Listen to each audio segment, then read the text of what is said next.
Hi, River. So you've been reading a lot of Margaret Atwood tonight, evidently. So I thought I would pull out my selected poems and read you one of my favorite of her poems. So it's The Circle Game. 1.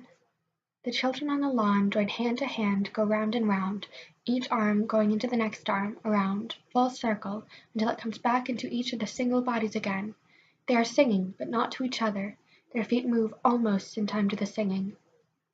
We can see the concentration on their faces, their eyes fixed on the empty moving spaces just in front of them. We might mistake this trance moving for joy, but there is no joy in it.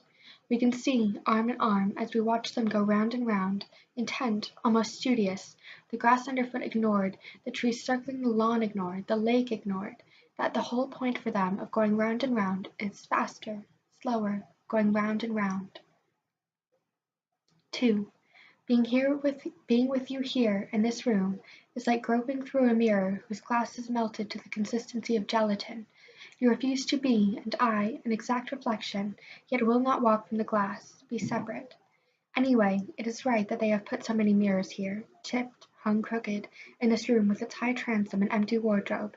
Even the back of the door has one. There are people in the next room arguing, opening and closing drawers. The walls are thin. You look past me, listening to them, perhaps, or watching your own reflection somewhere behind my head, over my shoulder. You shift, and the bed sags under us, losing its focus. There is someone in the next room. There is always, your face, remote, listening, someone in the next room. 3. However, in all their games there seemed to be some reason, however abstract they first appear. When we read them legends in the evening of monstrous battles and secret betrayals in the forest and brutal deaths, they scarcely listened. One yawned and fidgeted, another chewed the wooden handle of a hammer, the youngest one examined a slight cut on his toe, and we wondered how they could remain completely without fear or even interest as the final sword slid through the dying hero. The next night, walking along the beach, we found the trenches they had been making, fortified with pointed sticks driven into the sides of their sand moats, and a lake-enclosed island with no bridges, the last attempt, however eroded by the water in an hour, to make, maybe, a refugee human, and secure from the reach of whatever walks sword-hearted these night beaches. 4. Returning to the room, I notice how all your word plays, calculated ploys of the body, the witticisms of touch are now attempts to keep me at a certain distance, and, at length, avoid admitting I am here. I watch you watching my face indifferently, yet with the same curiosity with which you might regard a suddenly discovered part of your own body, a wart perhaps, and I remember that you said in childhood you were a tracer of maps, not making, but moving a pen or a forefinger over the courses of the rivers, the different colors that mark the rise of the mountains, a memorizer of names, to hold these places in their proper places. So now you trace me, like a country's boundary, or a new wrinkle in your own well-known skin, and I am fixed, stuck down on this outspread map of this room, of your mind's continent, here and yet not here, like the wardrobe and the mirrors, the voices through the wall, your body ignored on the bed, transfixed by your eyes' cold blue thumbtacks. 5. The children like the block of grey stone that was once a fort but is now a museum. Especially they like the guns and the armor brought from the other times and countries.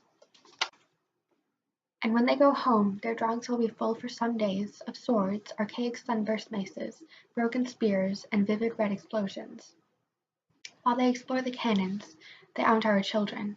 We walk outside along the earthworks, noting how they are crumbling under the unceasing attacks of feet and flower roots. The weapons that were once outside sharpening themselves on war are now indoors, there in the fortress, fragile in glass cases. Why is it, I'm thinking of the careful moulding round the stonework archways, that in this time such elaborate defences keep things that are no longer much worth defending? 6. And you play the safe game, the orphan game, the ragged winter game that says I am alone, hungry, I know you want me to play it also. The game of the waif who stands at every picture window, shivering, pinched nose pressed against the glass, the snow collecting on his neck, watching the happy families, a game of envy. Yet he despises them. They are so Victorian Christmas card, the cheap paper shows under the pigments of their cheerful fireplaces and satin ribbons verb and laughter, and they have their own forms of parlour games. Father and mother playing father and mother, He's glad to be left out by himself in the cold, hugging himself. When I tell you this, you say, with a smile fake as a tinsel icicle, you do it too, which in some ways is a lie, but I suppose is right as usual, although I tend to pose in other seasons, outside other windows. 7.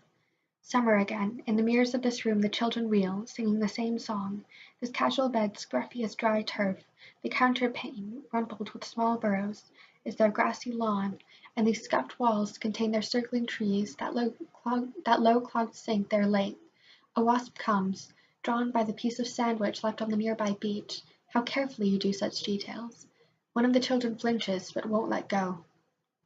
You make them turn and turn according to the closed rules of your games, but there is no joy in it, and as we lie, arm in arm, neither joined nor separate, your observations change me to a spineless woman in a cage of bones, obsolete fort pulled inside out, our lips moving almost in time to their singing, listening to the opening and closing of doors in the next room.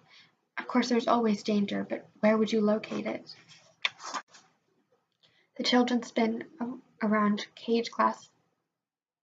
round cage of glass from the warm air with their thread-thin insect voices, and as we lie here, caught in the monotony of wandering from room to room, shifting the place of our defenses, I want to break these bones, your prisoning rhythms, winter, summer, all the glass cases, erase all maps, crack the protecting eggshell of your turning, singing children.